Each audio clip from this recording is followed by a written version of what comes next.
Hello, my name is Melissa MULUNGI. I am 23 years old and I am currently in Wiesbaden, Germany. Hello everyone, I am FAUZ. I am living in Istanbul, a city found in Turkey. Hey, my name is Patra and I am currently living in Melbourne, Australia.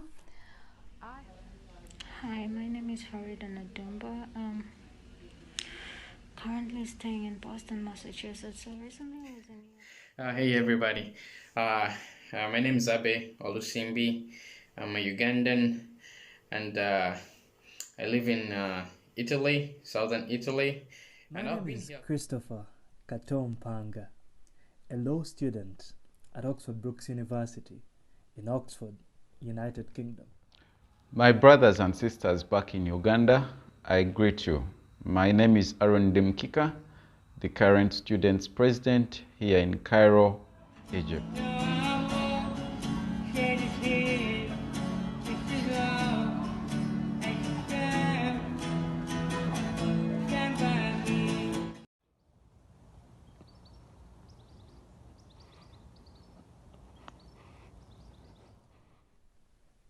It is almost 3 weeks since the British Prime Minister Boris Johnson placed a lockdown on the country. As compared to Uganda, there is no curfew here. I was born and raised here in Germany, so I've been here all my life, but I am Ugandan. My parents are both from Masaka. I'm a very proud Muna Masaka. And yeah, here I am a student. I study health economics. I also work on the side. I am a tutor. I'm also the CEO of Chic, which is Children Health Empowerment and Care, my charity organization, and I am an artist. I sing. I've been on lockdown, or Germany has been on lockdown for the past 3 weeks. So we're entering week 4 now. And life has changed completely. I mean, Australia. I have been here for almost 2 years now, and I'm a chef, so I was working in the hospitality industry before the whole lockdown happened, and we have been under lockdown for about 2 weeks now. Yeah, southern Italy, and I've been here to close to 2 years now. 2 years now. And of course, the situation is as you would imagine right now in Italy. The curfew and the quarantine is still a serious thing. Everybody is indoors. The whole country is still on lockdown. People just go out to buy food, just that.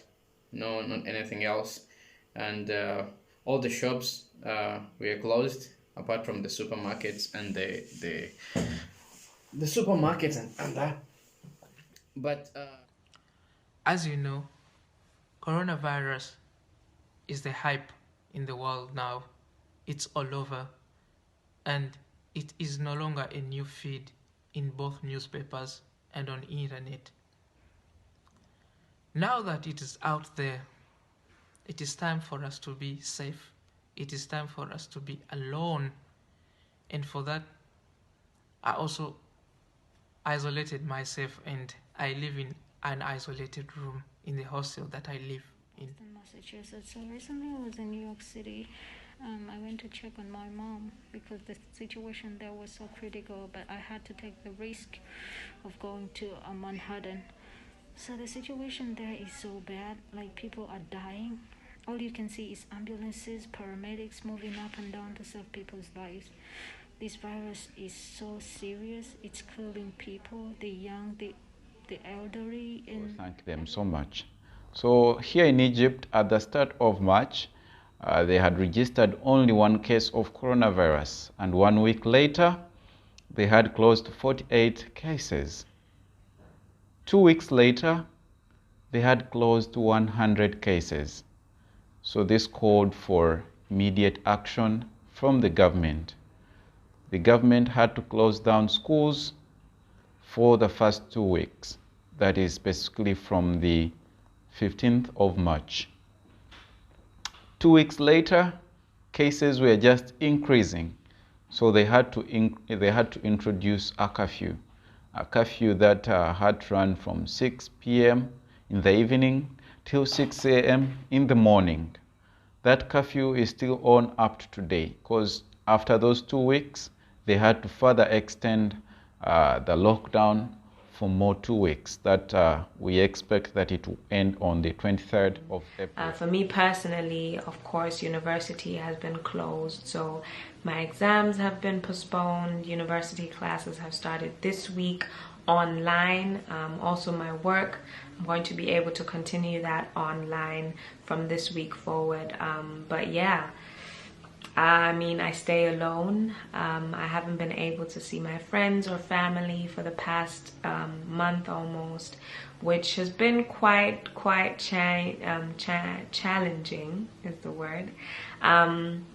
But yeah, I mean, it's crazy. Not even my mother and my little brother don't live that far away from me, but just because the risk is too high, I just can't go and see them and visit them. To be honest, it's been 4 weeks that I've been in the hostel without getting out. It is a total lockdown, and on my side, and to all other friends that I live with in the same building. Thanks to the Turkish government that has provided at least free and cheap or affordable internet. Life has changed ever since. We, the students, have gone through a lot. Things have changed so much, because remember, school closed and we are not allowed to leave hostel. We are always advised to be indoor all the time, because that is the only way to be safe. We don't have enough facilitation. We don't have enough money on us to run our lives.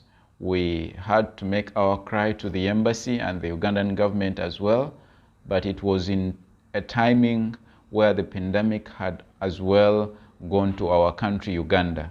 So the government had to maximize all the efforts to make sure that they combat the pandemic back home. Easter, the Prime Minister, like a few days ago, he tweeted and he said some shops are going to open, like children bookstores are going to open, laundry and stuff like that. So this is the first step to getting back to normal, he says, and that's a good thing, and we're optimistic that things will get back to normal.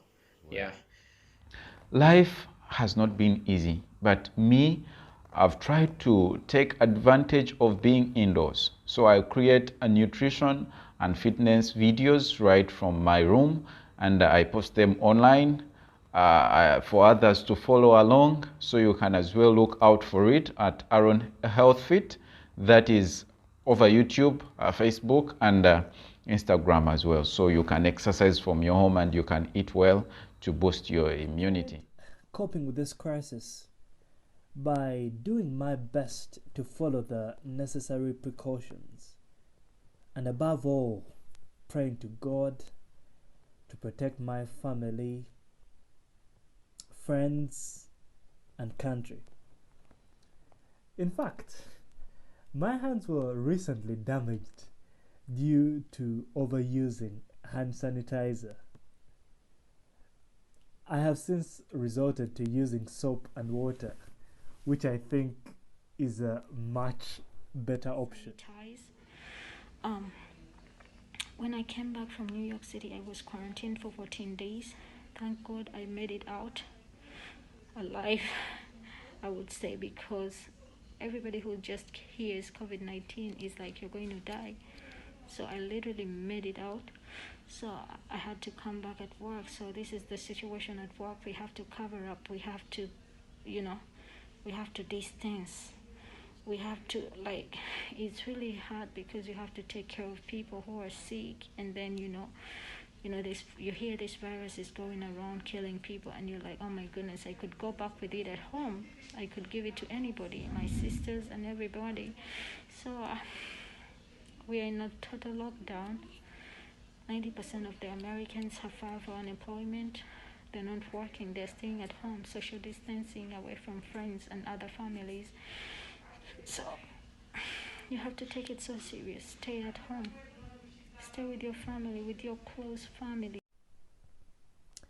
The streets are generally empty, with only a few people doing essential work, shopping, or exercises. Most of the buses I've taken for shopping have hardly had anyone on them.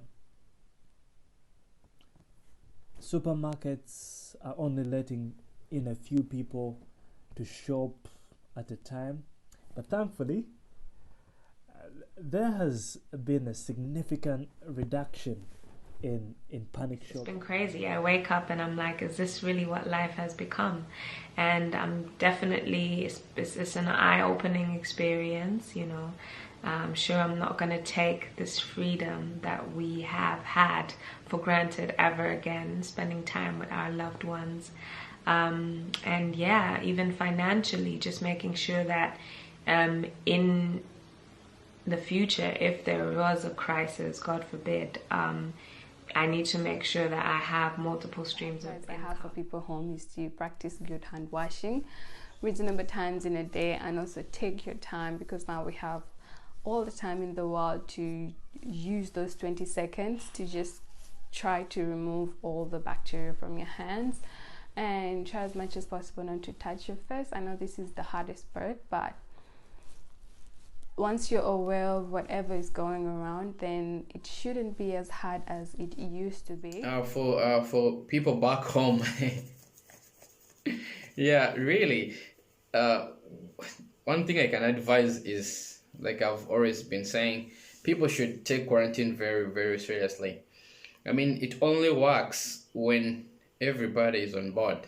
It doesn't work when a few group of people are taking quarantine very seriously and the rest are busy out, you know, partying and doing all kind of things.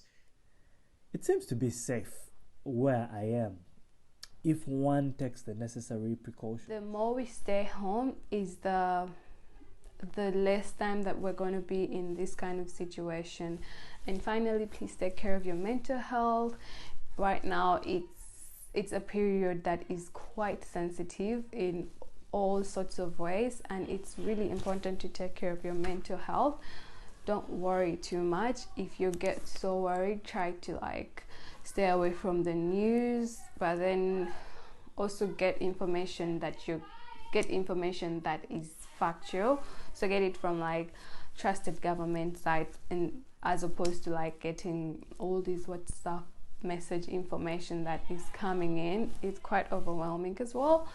So yeah, besides that, all I can tell my people out there, make sure you wash your hands, make sure you strengthen your immune system. Please keep home and keep safe. Let's all stay home. Let's all work together during this time. I know we can fight this, and I know this time shall pass. We need to be very prayerful and mindful and careful, because at the end of the day, you know, it's about our lives. Paraphrasing from the Queen's speech on COVID-19. Together, we are tackling this disease. If we remain united and resolute, by God's grace, we will win it. We will overcome it. Keep safe. Thank you very much. Cultivate a relationship with God as well. Practice mindfulness if you can. This is the perfect time to start something new. You can start doing some exercises if you haven't, because I personally, they bring my mood up so much when I do them in the morning. I feel like I have a purpose. Sure, but I can't wait. I can't wait to come back home to Uganda. I miss it so much. And yeah, other than that, God bless you. So I wish you well, and I wish all your family well. Thanks for having me.